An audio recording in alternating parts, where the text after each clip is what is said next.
Hi, I'm Erika from NationBuilder, and today I'm going to be showing you how to set up the supporter portal. It's pretty easy. To get started, go into the settings section of your Nation supporter portal, and you'll land on a page like this. You'll need to decide which sections you want to enable. So you can enable donation management if you've got recurring donors, and enable membership management if you have members. Below, you can add a logo and your organization's information. All of this will be saved in the footer of the supporter portal so that it's handy for your supporters.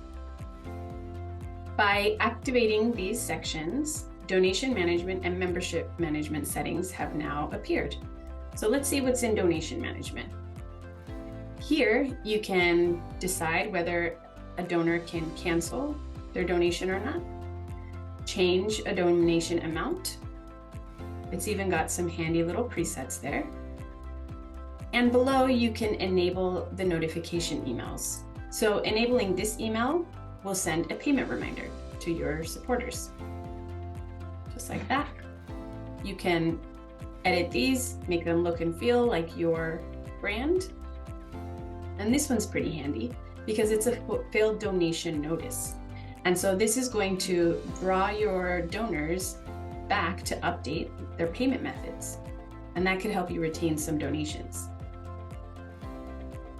Now that we've finished with that section, let's have a look at what membership. In the membership section, you can decide whether your members can cancel a membership or not, and also enable the annual membership payment reminder. Just like that. Those are all of the settings for the supporter portal. It's pretty simple, but it still might feel a little abstract, like what does it look like? What did I just do? So if you click on View Portal, you'll be taken to actually see the portal. You can see the logo and the organizational information here, and you can see that there's a donation and membership section. But there isn't much else to see, and that's because this profile that I'm signed in as the admin doesn't have any recurring donations or memberships. So you'll want to set up a testing profile and log in as them.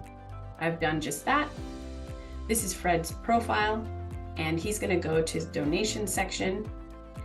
Here he can see that he's got that one recurring donation. If he dives in, there's a few things that he can do. He can edit the amount that he is donating, just like this.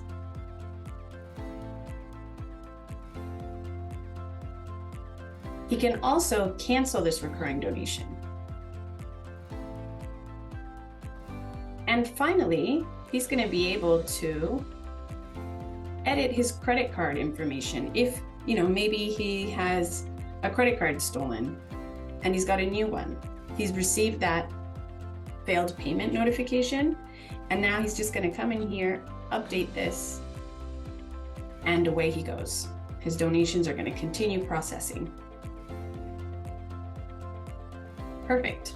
So now let's look at the membership section. Fred can go in here, see which memberships he had and has active at the moment, and he can cancel the membership if needed. And he can also go ahead and edit those payment details like before. So there you have it. That is the supporter portal. Those were the settings. Wish you all the best in setting up your supporter portal. Please reach out if you need some help, and thank you for watching.